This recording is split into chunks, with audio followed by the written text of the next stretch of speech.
Hello friends, स्वागत करता हूं आप सभी का आपके अपने YouTube channel Gopal study point में। और फ्रेंड्स, आज के इस वीडियो सेशन में हम लेकर आए हैं उत्तर प्रदेश जीआईसी आश्रम पद्धति प्रवक्ता परीक्षा 2012 के ओल्ड क्वेश्चन पेपर को। और इस क्वेश्चन पेपर से सामान्य अध्ययन से जितने क्वेश्चन पूछे गए थे उन सभी के ऊपर आज इस वीडियो में डिस्कस करेंगे। फ्रेंड्स, आपसे रिक्वेस्ट है आप अपने आंसर कमेंट बॉक्स में लिखेगा और लास्ट में आप अपना स्कोर कमेंट बॉक्स में लिख सकते हैं। तो चलिए फ्रेंड्स, स्टार्ट करते हैं आज का वीडियो सेशन। तो इसमें सबसे पहले नंबर का क्वेश्चन पूछा गया था, किस शहर को राष्ट्रीय अर्थ पावर कैपिटल 2015 के रूप में नामित किया गया था। तो यहाँ पर आप देखेंगे ये 2012 का पेपर है, तो यहाँ पर 2015 के विषय में पूछा गया है। तो यहाँ पर जो नामित किया गया था, नॉमिनेट किया गया था, वो किया गया था ठाणे महाराष्ट्र को। तो इसके विषय में मैं एक ब्रीफ आइडिया देना चाहूँगा कि जो राष्ट्रीय अर्थ आवर कैपिटल है उसका जो चुनाव होता है वो EHCC के द्वारा किया जाता है। EHCC जिसको बोला जाता है Earth Hour City Challenge, Earth Hour City Challenge. और फ्रेंड्स, वर्तमान में यानी कि प्रेजेंट सिनेरियो में यदि मैं बात करूं तो EHCC का जो स्थान है वो OPCC के द्वारा ले लिया गया है। किसके द्वारा ले लिया गया है? OPCC के द्वारा ले लिया गया है, जिसको बोला जाता है one planet city challenge, one planet city Challenge. और यहीं पर मैं आपको बताना चाहूँगा कि 2018 के लिए किसको नॉमिनेट किया गया था। तो ये किया गया था राजकोट, गुजरात को, राजकोट को। तो यहाँ पर इतनी एडिशनल इंफॉर्मेशन हमें याद रखनी है। अभी नेक्स्ट क्वेश्चन की ओर अप्रोच करेंगे। निम्नलिखित राज्यों में से किसने ई राशन कार्ड सेवा सर्वप्रथम शुरू की है। तो यहाँ पर इसका जो ऑप्शंस दिए गए हैं गुजरात, कर्नाटक, उत्तर प्रदेश, दिल्ली। तो इसके विषय में मैं आपको बताना चाहूँगा फ्रेंड्स, 27 मार्च 2015 यानी कि 27 मार्च 2015 को दिल्ली के CM ने ई राशन कार्ड सेवा को प्रारंभ किया था। और इस राशन कार्ड के जरिए जो उपभोक्ता होंगे वे अपना आवेदन कर पाएंगे और राशन कार्ड प्राप्त करने के साथ वे अनाज की उपलब्धता यानी कि कितना अवेलेबल है अनाज और उसके मूल्य को भी वे जान पाएंगे। तो इसका जो राइट आंसर हुआ फ्रेंड्स वो हुआ आपका option number D. Next question की ओर बढ़ेंगे। भारतीय संविधान के किस अनुच्छेद में अस्पृश्यता के उन्मूलन की बात कही गई है। अस्पृश्यता यानी कि छुआछूत से रिलेटेड है। तो ये कौन सा आर्टिकल है? ये बहुत ही मोस्ट इंपोर्टेंट क्वेश्चन है और अक्सर पूछा जाता है। तो ये आर्टिकल है आर्टिकल नंबर 17। तो आर्टिकल 17 में क्या कहा गया है? अस्पृश्यता की बात कही गई है। नेक्स्ट क्वेश्चन है फ्रेंड्स आपका, पंचायती राज सर्वप्रथम आरंभ किया गया। तो इसके विषय में मैं काफ़ी डिटेल इन्फॉर्मेशन प्रीवियस वीडियोस में दे चुका हूं, तो आपको याद होगा। तो इसमें फ्रेंड्स पूछा गया है कि कहां से आरंभ हुआ था, तो ये सभी जानते होंगे। तो जो पंचायती राज था ये आरंभ हुआ था राजस्थान से। कहां से? राजस्थान से। तो राजस्थान देश का पहला राज्य था जहां पंचायती राज की स्थापना हुई थी। और इसका जो उद्घाटन हुआ था वो 2 अक्टूबर 1959 को राजस्थान के नागौर जिले में किसके द्वारा किया गया था? प्रधानमंत्री पंडित जवाहरलाल नेहरू के द्वारा किया गया था। तो इतनी इंफॉर्मेशन इससे याद रखेंगे। नेक्स्ट क्वेश्चन है हमारा, यहाँ पर देखेंगे, किसने भारतीय संघ को सौदेबाजी का संघ कहा? मॉरिस जॉनसन, ग्रैनविल ऑस्टिन या मार्क्यूस एफ फ्रांडा या केसी वियर ने। तो यहाँ पर इसका जो राइट आंसर होगा फ्रेंड्स आप भी कमेंट बॉक्स में लिख सकते हैं। तो इसका राइट आंसर है ऑप्शन नंबर ए, मॉरिस जॉनसन। मॉरिस जॉनसन ने क्या कहा था कि जो भारतीय संघ है वो सौदेबाजी का संघ है। जबकि फ्रेंड्स जो अन्य हैं उनके मैं भी स्टेटमेंट आपको बताना चाहूँगा, क्योंकि कभी कभी इनसे रिलेटेड एक क्वेश्चन पूछ लिया जाता है। तो यहाँ पर मैं आपको बताना चाहूँगा कि जो आइवर जेनिंग्स थे उन्होंने कहा था कि यह मजबूत केंद्र वाला संघ है। क्या कहा था? यह मजबूत केंद्र वाला संघ है। जबकि फ्रेंड्स ग्रैनविल ऑस्टिन ने क्या कहा था कि यह सहकारी संघ व्यवस्था है। यह क्या है? सहकारी संघ व्यवस्था है। तो यह भी हमें याद रखना है। अभी नेक्स्ट क्वेश्चन की ओर बढ़ेंगे। भारत में न्यायिक सक्रियता संबंधित है। न्यायिक सक्रियता किससे संबंधित है? तो फ्रेंड्स यहाँ पर मैं आपको बताना चाहूँगा, तो इसका जो राइट आंसर होगा वो होगा आपका ऑप्शन नंबर डी, जनहित याचिका से। जो न्यायिक सक्रियता होती है वो जनहित याचिका से संबंधित है। भारत में 1980 के दशक के बाद सर्वोच्च न्यायालय की पहल पर जनहित याचिकाओं की शुरुआत हुई थी? तो इसका राइट आंसर हुआ option number D. Next question, national green tribunal के अध्यक्ष हैं? तो नेशनल ग्रीन ट्रिब्यूनल के अध्यक्ष हैं।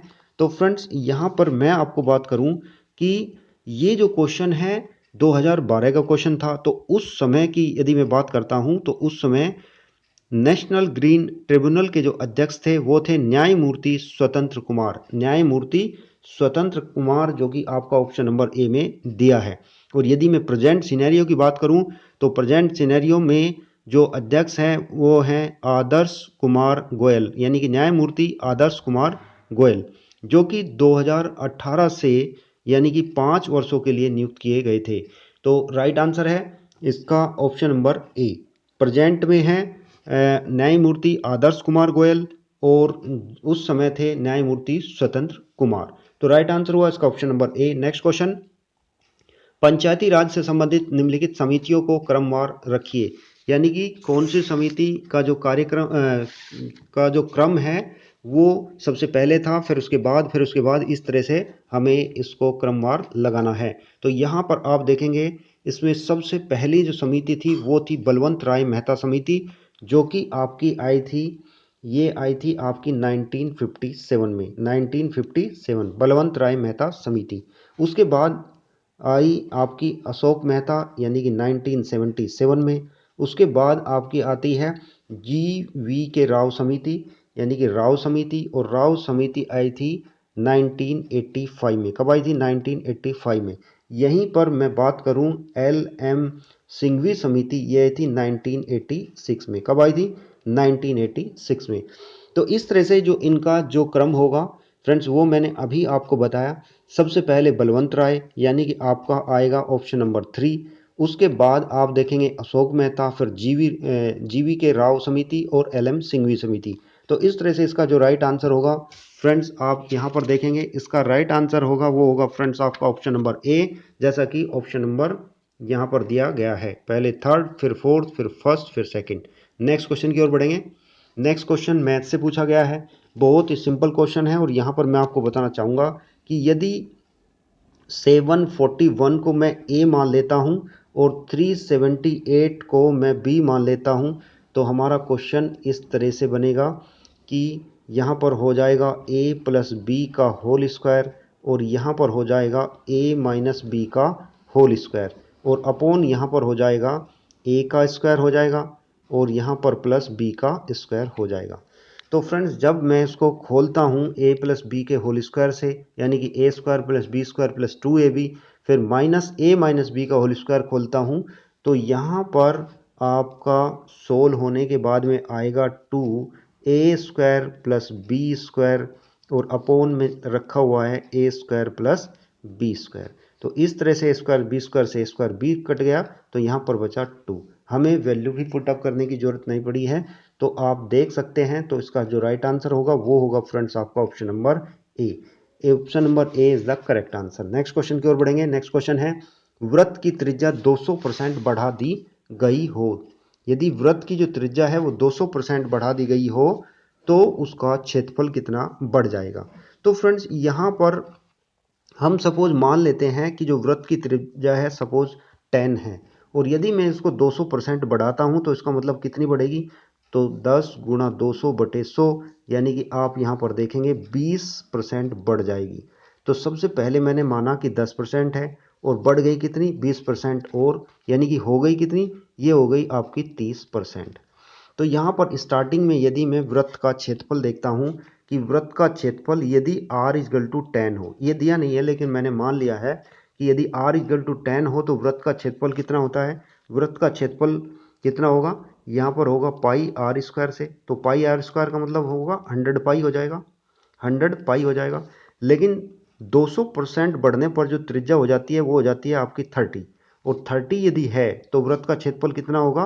पाई आर स्क्वायर, तो यानी कि यहाँ पर हो जाएगा 300 पाई। तो वृत्त के क्षेत्रफल में कितनी वृद्धि हुई तो ये हमें बताना है। तो वृत्त के क्षेत्रफल में कितनी वृद्धि हुई? तो यहाँ पर आएगा आपका 900 फ्रेंड्स। कितना आएगा? 900, क्योंकि 30 यदि मैं रखता हूँ तो 30 का स्क्वायर होगा तो 900। तो वृत्त के क्षेत्रफल में वृद्धि कितनी हुई? तो यहाँ पर आप देखेंगे 900 माइनस 100 करेंगे तो कितना होगा 800। कितना होगा फ्रेंड्स 800 कितना होगा पाई। और इसी को मैं इस तरह से लिख सकता हूं कि 800 पाई अपॉन कितना था पहले था 100। और इसका यदि मैं परसेंटेज निकालना चाहूँ तो इसमें मैं कर दूंगा 100 की मल्टीप्लाई। तो 100 की मैं मल्टीप्लाई करूँगा, पहले 100 पाई था, पाई से पाई कट जाएगा, 100 से 100 कट जाएगा, तो यहाँ पर इसका आंसर आएगा 800%। कितना आएगा फ्रेंड्स 800%। तो राइट आंसर होगा इसका कितना 800% इज द करेक्ट आंसर। तो ये होगा आपका ऑप्शन नंबर सी। बहुत शॉर्टकट वे में किया है, इसको लॉन्ग वे में भी हम कर सकते हैं लेकिन ज़्यादा समय लगता है। नेक्स्ट है फ्रेंड्स, आप देखेंगे question number 11, A B C D एक ऐसा चक्रीय चतुर्भुज है कि ए बी उसके परिवृत्त का व्यास है। तो ए बी क्या है उसके परिवृत्त का व्यास है। ये कोई एक वृत्त है, यहाँ पर ए बी क्या है इसका परिवृत्त का क्या है व्यास है। और ये दिया है A B C D. Suppose यहाँ पर ए बी और यहाँ पर सी मान लेता हूँ और यहाँ पर डी मान लेता हूँ। तो इस तरह से ए बी सी डी हमें क्या दिया है, ये एक चक्रीय चतुर्भुज दिया है। तो इसमें क्या बोला गया है कि ए डी सी 140 है। ए डी सी मतलब ये वाला एंगल कितना है 140 है। और कोण बी ए सी क्या है, कोण बी ए सी यानी कि हमें निकालना है। बी ए सी मतलब ये वाला कोण, बी ए सी यानी कि ये वाला कोण। यदि मैं इसको यहाँ पर मिला देता हूँ तो ये एंगल हमें पता करना है। तो फ्रेंड्स हम जानते हैं कि चक्रीय चतुर्भुज में जो सम्मुख कोण होते हैं उनका योग कितना होता है 180।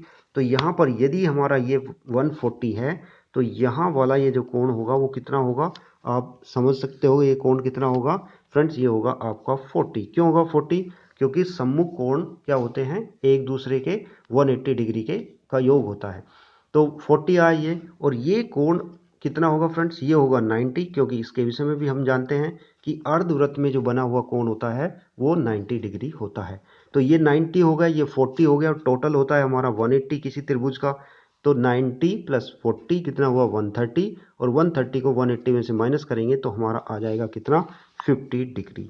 तो 50 डिग्री इसका क्या होगा फ्रेंड्स आंसर होगा। तो राइट आंसर इसका option number B. Next question की ओर बढ़ेंगे। भारत की निम्नलिखित नदियों में कौन मन्नार की खाड़ी में गिरती है। तो फ्रेंड्स यहाँ पर मैं आपको बताना चाहूँगा ये भी एक विवादित क्वेश्चन है, और इसमें क्योंकि इसके विषय में मैं आपको बताना चाहूँगा कि जो वेगई नदी है वो तमिलनाडु राज्य के मदुरई जिले के वर्सुनाडु पहाड़ी से निकलकर पाक की खाड़ी में समाहित हो जाती है। जबकि फ्रेंड्स यदि मैं बात करूं कृष्णा की, यानी कि कृष्णा की बात करूं, कावेरी की बात करूं और पेन्नर की बात करूं, तो ये बंगाल की खाड़ी में समाहित हो जाती है। तो इस तरह से यदि क्वेश्चन में मन्नार की खाड़ी के स्थान पर यदि पाक की खाड़ी दिया होता तो हमारा जो विकल्प होता वो होता ऑप्शन नंबर डी सही, लेकिन इसमें ऐसा नहीं है, तो इसलिए ये एक विवादित क्वेश्चन है।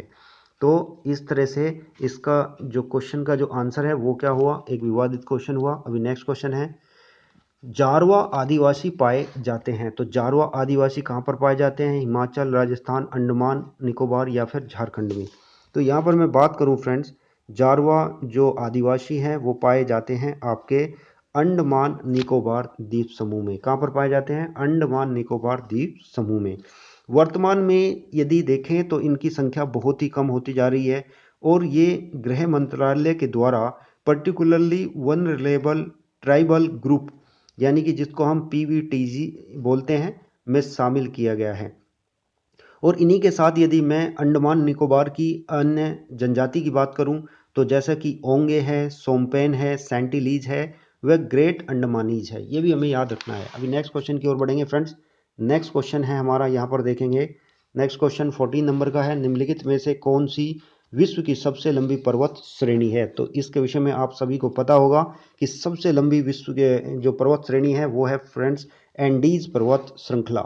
ये विश्व की सबसे लंबी पर्वत श्रृंखला है, और इसका यदि लंबाई की मैं बात करूं तो लगभग 7200 किलोमीटर। कितना है फ्रेंड्स, लगभग 7200 किलोमीटर लंबाई में दक्षिण अमेरिका से पश्चिमी तट के सहारे 7 देशों तक फैली है, सारे 7 देशों तक फैली है। और इसकी यदि सबसे ऊंची चोटी की बात करें तो इसकी सबसे ऊंची चोटी है माउंट एकांगुआ, माउंट एकांगुआ, और जिसकी लंबाई है 6962 मीटर। कितनी? 6962 मीटर, जो कि कहाँ पर स्थित है? अर्जेंटीना में स्थित है। तो इतनी जानकारी हमें याद रखनी है। नेक्स्ट क्वेश्चन की ओर अप्रोच करेंगे। निम्नलिखित में से कौन से शीतोष्ण घास के मैदान दक्षिणी गोलार्ध में नहीं पाए जाते? फ्रेंड्स, क्वेश्चन को अच्छे ढंग से पढ़ना है क्योंकि यहाँ पर पूछा गया है दक्षिणी गोलार्ध में नहीं पाए जाते हैं। तो यहाँ पर यदि मैं बात करता हूँ पेरियार घास के मैदान की, तो ये पाए जाते हैं उत्तरी गोलार्ध के अमेरिका व कनाडा के क्षेत्र में हैं। और यदि मैं डाउन्स की बात करता हूँ तो ये ऑस्ट्रेलिया में है। और यहाँ पर यदि मैं बात करता हूँ पंपास, ये अर्जेंटीना में है। वेल्स व फेल्ड जो है ये दक्षिण अफ्रीका में पाए जाते हैं। तो इस तरह से इसका जो राइट आंसर होगा वो होगा आपका ऑप्शन नंबर डी। तो ऑप्शन नंबर डी होगा इसका करेक्ट आंसर, क्योंकि यहाँ पे पूछा गया है शीतोष्ण घास के मैदान दक्षिणी गोलार्ध में नहीं पाए जाते हैं। तो दक्षिणी गोलार्ध में कौन से नहीं पाए जाते हैं? पेरियार, क्योंकि पेरियार कहाँ पर पाए जाते हैं? पेरियार पाए जाते हैं उत्तरी गोलार्ध में। तो राइट आंसर हुआ option number D. Next question है, निम्नलिखित में से कौन एक सुमेलित नहीं है? कौन सा मैच नहीं कर रहा है? एक साइड में ज्वालामुखी दिए गए हैं, दूसरी साइड में देश दिए गए हैं। तो यहाँ पर मैं आपको करेक्ट आंसर की ओर लेके जाऊंगा। सबसे पहले तो आप स्वयं ही बता पाएंगे कि कौन सा मैच नहीं कर रहा है। तो मैं बताऊंगा कि सबन काया जो ज्वालामुखी है ये पेरू में है। कहाँ पर है? ये पेरू में है। तो यानी कि पहले ही क्वेश्चन मैच नहीं कर रहा है। ये किस में है? यहाँ पर लिख देता हूँ पेरू, ये है पेरू में। नेक्स्ट यदि मैं बात करूँ कोलिमा, कोलिमा है मैक्सिको में। मेरापी इंडोनेशिया में है। माउंट एसामा ये है जापान में। तो बाकी ऑप्शन सभी मैच कर रहे हैं, लेकिन ऑप्शन नंबर 1 मैच नहीं कर रहा है। नेक्स्ट क्वेश्चन है, किसी रेडियोधर्मी पदार्थ की अर्धायु 5 वर्ष है तो कितने समय में उसका 1/8 रह जाएगी? तो फ्रेंड्स, इसके लिए सिंपल फॉर्मूले की सहायता से हम निकाल सकते हैं। क्योंकि यदि यहाँ पर देखेंगे कि 1/8 शेष रह जाती है, तो सपोज स्टार्टिंग में 1 थी, तो अभी हमारी कितनी रह गई? 1/8। तो ये बराबर होगा 1/2 की पावर n, यानी कि n जो हमारी शेष बची हुई मात्रा है वो प्रारंभिक मात्रा और 1/2 की पावर n होता है। तो यहाँ पर इसको मैं n की वैल्यू निकाल सकता हूँ। तो इसको लिख सकता हूँ 1/8 को 1/2 की पावर 3। तो इस तरह से बेस हमारे समान हो गए। तो n की वैल्यू जो होगी वो आ गई हमारी 3। तो अभी हम जानते हैं फ्रेंड्स कि t is equal to T half into n होता है। और t हाफ हमें दिया है कितना? 5 ईयर। और n की वैल्यू मैंने अभी कैलकुलेट की है 3। तो इस तरह से हमारा आ जाएगा इसका आंसर 15 ईयर। यानी कि यही पूछा गया है कि कितने समय में उसका 1/8 भाग शेष रह जाएगा। तो कितने समय में रहेगा? 15 ईयर में। नेक्स्ट क्वेश्चन है फ्रेंड्स, किसी अर्धचालक को गर्म करने से उसका प्रतिरोध पर क्या प्रभाव पड़ता है, ये हमें बताना है। फ्रेंड्स, ये हमें याद रखना है कि जब भी किसी पदार्थ को हम, यानी कि जब कुछ ऐसे पदार्थ होते हैं कि जिनकी जो चालकता होती है वो अचालक और चालक के बीच में पाई जाती है। यानी कि कुछ ऐसे पदार्थ जिनकी जो विद्युत चालकता होती है वो चालक और अचालकों के बीच में पाई जाती है, तो उन्हें बोलते हैं हम अर्धचालक। और अर्धचालकों की एक खास बात होती है कि ताप बढ़ाने पर, यानी कि ताप बढ़ाने पर अर्धचालकों का जो प्रतिरोध होता है वो क्या होता है फ्रेंड्स? घटता है। वो क्या होता है? घटता है। जबकि चालकों का जो प्रतिरोध होता है वो बढ़ता है। तो ये हमें याद रखना है। अर्धचालक का पूछे तो घटता है, चालक का पूछे तो बढ़ता है। तो ये हमें 2 बात याद रखनी है। अर्धचालकों के जैसे एग्जाम्पल हो सकते हैं सिलिकॉन है, जर्मेनियम है, सेलेनियम है, ये सभी अर्धचालकों के एग्जाम्पल है। अभी नेक्स्ट क्वेश्चन की ओर बढ़ेंगे फ्रेंड्स। नेक्स्ट क्वेश्चन है हमारा, यहाँ पर आप देखेंगे क्वेश्चन, निम्नलिखित में कौन सी फसल आरा मक्खी कीट से प्रभावित होती है? तो कौन सी ऐसी फसल है जो आरा मक्खी कीट से प्रभावित होती है? तो यहाँ पर मैं आपको बताना चाहूँगा कि आरा मक्खी कीट से जो प्रभावित होने वाली फसल है वो है फ्रेंड्स आपकी सरसों। और सरसों में भी स्पेशली पीली सरसों। तो इसका राइट आंसर होगा सरसों और राई। तो इस कीट की जो सुंडियाँ होती है, यानी कि जो इसका कीड़ा होता है वो काला स्लेटी रंग का होता है, जो कि पत्तियों के किनारे से और पत्तियों में क्या कर देता है? वो तेजी से छेद कर देता है, यानी कि पत्तियों को खाता है। तो इस तरह से पौधा क्या होता है? एक तरह से पत्ती विहीन हो जाता है। तो इसका राइट आंसर हुआ आपका ऑप्शन नंबर डी। अभी नेक्स्ट क्वेश्चन की ओर बढ़ेंगे। नेक्स्ट क्वेश्चन है, किस फसल में नील हरित शैवाल का प्रयोग जैविक उर्वरक के रूप में सबसे लाभप्रद होगा? तो कौन सी फसल है जिसमें नील हरित शैवाल का प्रयोग जैविक उर्वरक के रूप में लाभप्रद होगा? धान में, गेहूं में, मूंग में या फिर सोयाबीन में? तो इसका फ्रेंड्स राइट आंसर होगा वो होगा आपका ऑप्शन नंबर ए, धान में। यानी कि जो नील हरित शैवाल है प्रकाश संश्लेषण से ऊर्जा उत्पादन करता है और धान के फसल में इसका प्रयोग जैविक उर्वरक के रूप में सबसे ज़्यादा लाभप्रद होता है। अभी फ्रेंड्स हम नेक्स्ट क्वेश्चन की ओर अप्रोच करेंगे। नेक्स्ट क्वेश्चन है हमारा 21 नंबर का, और इससे पहले आपसे एक बार रिक्वेस्ट करूंगा, यदि आपने अभी तक वीडियो को लाइक नहीं किया है तो प्लीज़ वीडियो को लाइक कीजिए और साथ के साथ इस वीडियो को अपने सभी फ्रेंड्स में, फेसबुक, व्हाट्सएप और जहाँ भी ग्रुप से आप जुड़े हैं, टेलीग्राम से जुड़े हैं, आप उस पर इस वीडियो को शेयर कर दीजिए। तो चलिए फ्रेंड्स नेक्स्ट क्वेश्चन की ओर बढ़ते हैं। नेक्स्ट क्वेश्चन है, धान में सफ़ेदा रोग की रोकथाम के लिए छिड़काव किया जाता है, यानी कि किस केमिकल का छिड़काव किया जाता है धान में सफ़ेदा रोग की रोकथाम के लिए?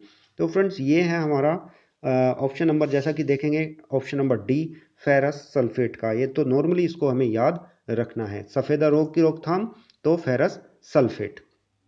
नेक्स्ट क्वेश्चन की ओर बढ़ेंगे। स्टेनलेस स्टील मिश्र धातु है। जो स्टेनलेस स्टील होती है वो किसकी मिश्र धातु होती है? तो स्टेनलेस स्टील जो बनी होती है वो बनी होती है आयरन से, क्रोमियम और निकेल का उपयोग करके। और यदि फ्रेंड्स यहीं पर मैं आपको पूछ लूँ कि पीतल किससे बनी होती है, तो पीतल जो बनी होती है वो बनी होती है आपका कॉपर और साथ में जिंक से। किससे फ्रेंड्स? कॉपर और जिंक से।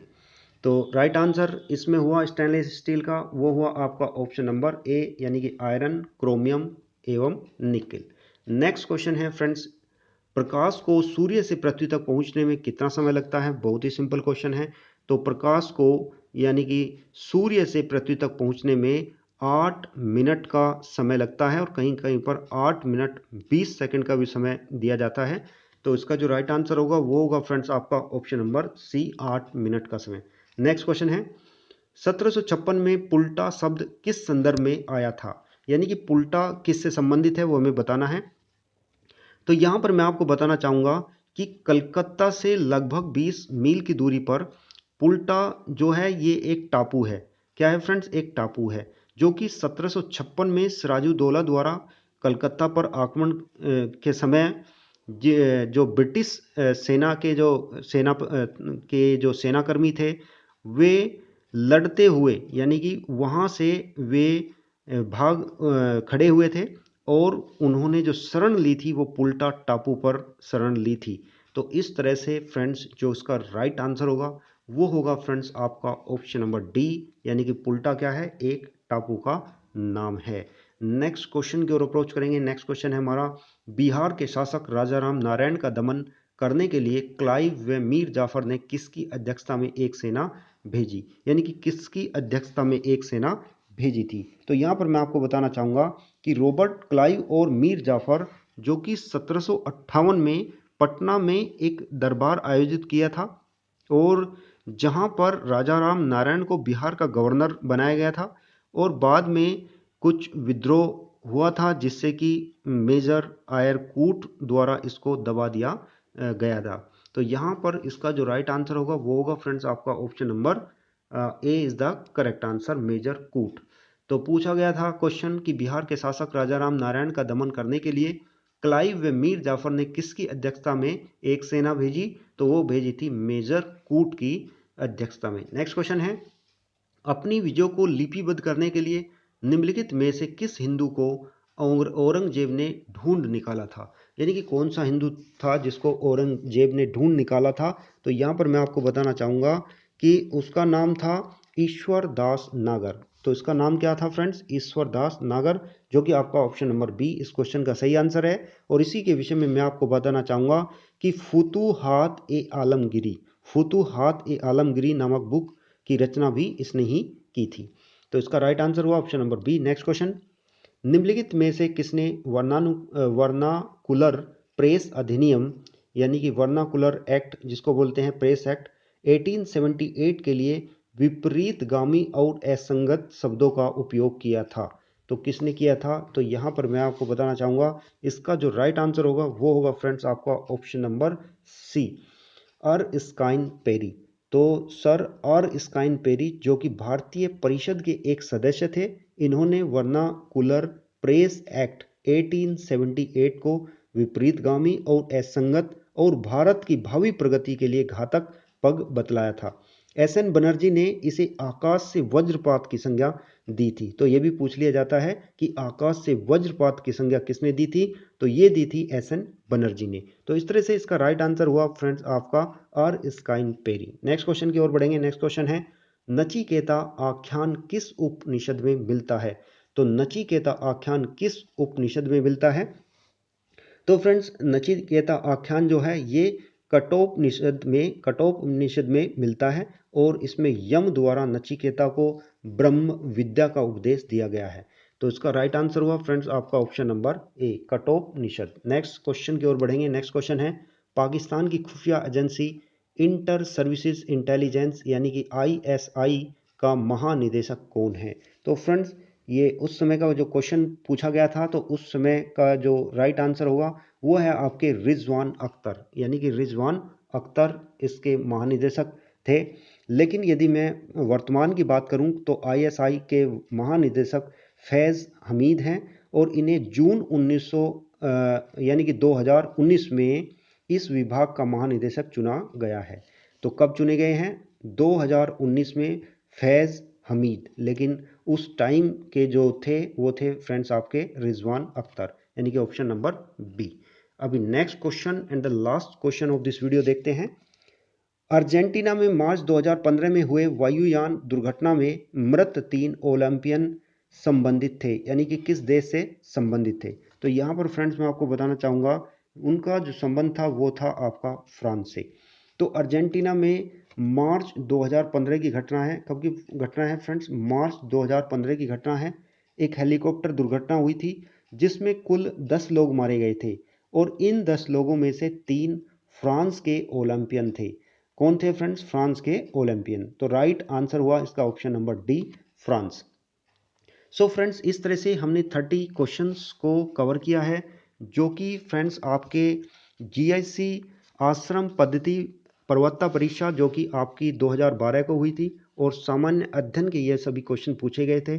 तो उम्मीद करता हूँ कि आपको ये सभी क्वेश्चन बहुत ही अच्छी तरह से समझ आ गए होंगे और यदि आपको ये वीडियो थोड़ा बहुत भी हेल्पफुल लगा है तो आप इस वीडियो को लाइक करके शेयर कर दीजिए और यदि आप चैनल पर नए हैं तो चैनल को सब्सक्राइब करके बेल आइकन को ऑन कर दीजिए। तो चलिए फ्रेंड्स मिलते हैं नेक्स्ट वीडियो में। तब तक के लिए आपका दिन शुभ हो, मंगलमय हो और इसी शुभकामना के साथ आपका बहुत बहुत धन्यवाद। जय हिंद, जय Bharat and thanks for watching this video.